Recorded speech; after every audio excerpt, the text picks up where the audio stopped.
Benvenuti, oggi è lunedì 2 giugno 2025. Il sole sorge alle 5:41 e tramonta alle 20:15. La luna si leva alle 12:05 e cala all'1:05.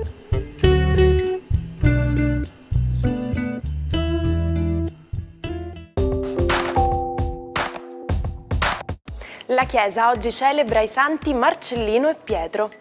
Marcellino è il diminutivo di Marcello, che viene dal latino e significa piccolo martello.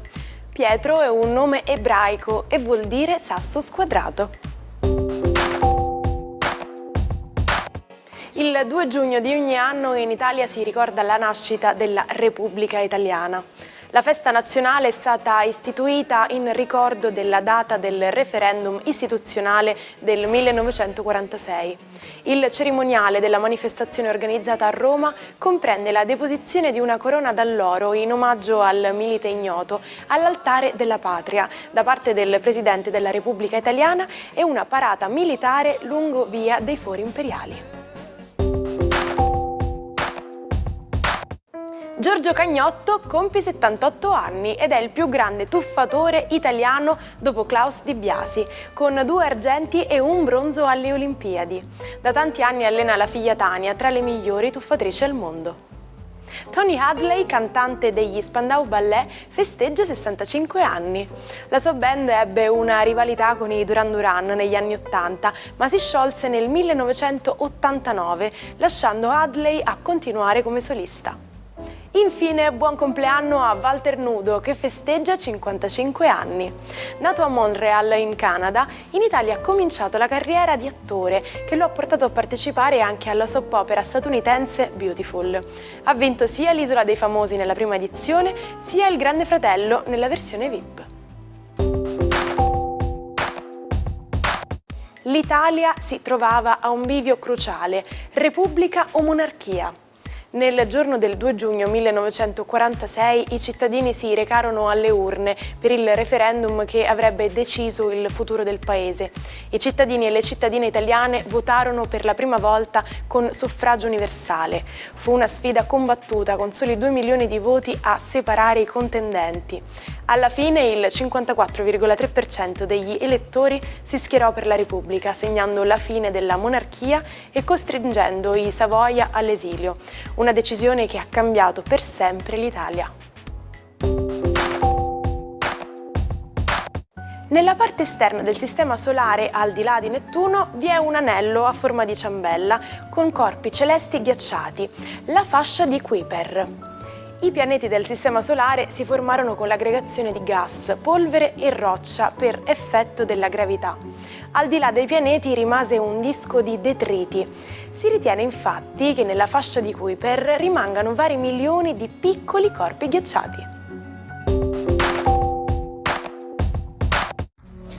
Buon inizio settimana ai 12. Oggi la settimana si apre con una luna che si spiamma un po' da Marte e tenta di migrare in Vergine, rimettendo un po' d'ordine. Ma cosa succede agli altri segni zodiacali? Scopriamolo insieme. Ariete, ecco che la luna torna di nuovo amica e comincia a tessere con la bella Venere nei vostri gradi un bellissimo trigono che vi porterà ancora una volta a vivere l'amore che state vivendo con maggiore sicurezza. Toro, per voi oggi la luna smette di essere un problema, per cui le emozioni tornano a posto e potrete comunque godere di tutta una serie di novità che si affacciano all'orizzonte e di una certa calma a livello nervoso. Gemelli, la luna oggi inizia la sua quadratura, ma voi avete ben poco da temere, visto che Sole, Mercurio e Giove sono tutti nei vostri gradi ed è proprio con Giove che ancora la luna mantiene un buon rapporto e quindi oggi aspettatevi delle buone gratifiche lavorative ed economiche soprattutto. Alcuni di voi potranno anche partire per lavoro. Cancro, la luna è la vostra signora, per cui quando si muove succede sempre qualcosa di importante per voi. Oggi arriva in Vergine, bisogna quindi di riuscire a comunicare le vostre emozioni in una maniera ordinata e tranquilla. Intanto Giove si avvicina sempre di più e tutto si semplifica. Leone, la giornata di oggi prevede una luna uscente dai vostri gradi, Marte rimane da solo, un po' più rabbonito dalla condizione di Giove che tenta di sistemare un po' i suoi bollori. Cercate di mantenere una visione un pochino meno nervosa e aggressiva delle cose. Vergine, la luna oggi è ospite nei vostri gradi e quindi questo vi porta un bel po' di emozioni, soprattutto perché vi porta un bellissimo trigono con Venere.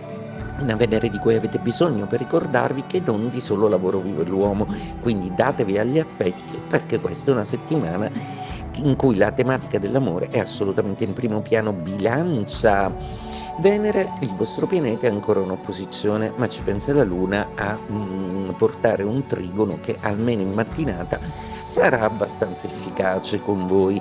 Il tutto però con l'arrivo di Saturno in Ariete non vi è esime dal sistemare tutta una serie di faccende molto complesse al lavoro. Scorpione, la giornata di oggi porta la Luna a essere amica dalla vostra parte, per cui oggi potrete godere di nuovo di sensazioni più intense e forti, anche perché ha toccato Marte e quindi parla un linguaggio a voi congeniale, quello della passione. Sagittario, la Luna oggi entrerà in quadratura entrando in Vergine, per cui per voi c'è un bisogno di vedere le cose in una maniera meno emotiva, soprattutto al lavoro, chiarendo anche quello che vi ha fatto rimanere male con dei colleghi o dei referenti lavorativi. Capricorno, luna di trigono per voi oggi, ottima, servirà a gestire le emozioni in una maniera molto migliore. Intanto Venere è un po' più calma con voi, fatene tesoro.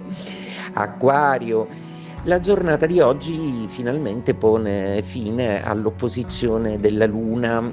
Voi non amate molto perdere il controllo delle emozioni e la Luna, nella posizione del Leone, non è a voi congeniale, ma oggi, passando in Vergine, riporta un po' la creatività di Plutone a non essere disturbata da tutta una serie di perturbazioni più o meno emotive. Intanto il bellissimo trigono che Plutone forma al vostro pianeta Urano, che sta per uscire dal Toro, vi fa vedere un po' di luce in fondo al tunnel. Pesci, la vostra giornata oggi inizia con una luna in opposizione e sembrava troppo bello che il vostro cielo era sgombro da pianeti e la luna però, pazienza, dura solo un paio di giorni, quindi oggi, emozioni a parte, concentratevi sul lavoro e distraetevi con qualcosa di bello. In inglese si usa l'espressione to be in a bad mood, ovvero essere di cattivo umore. In italiano diciamo avere la luna storta, ma sapete da dove deriva? Si credeva che la luna potesse influenzare il nostro umore e che la luna calante, in particolare, potesse far impazzire le persone. E non è tutto. Nell'Ottocento un uomo accusato di omicidio tentò di difendersi proclamando come colpevole proprio la luna.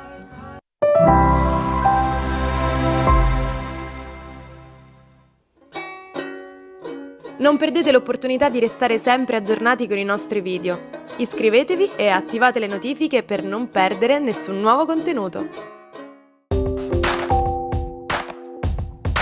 Ci troviamo nell'Europa della Belle Époque e c'è una donna che fa girare la testa a tutti.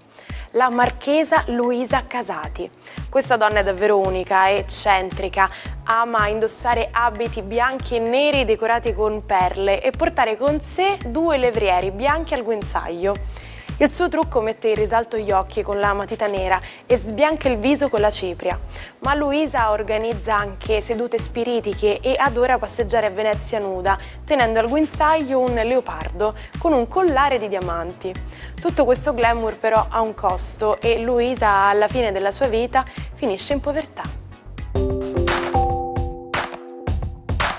Ci salutiamo con la frase del giorno.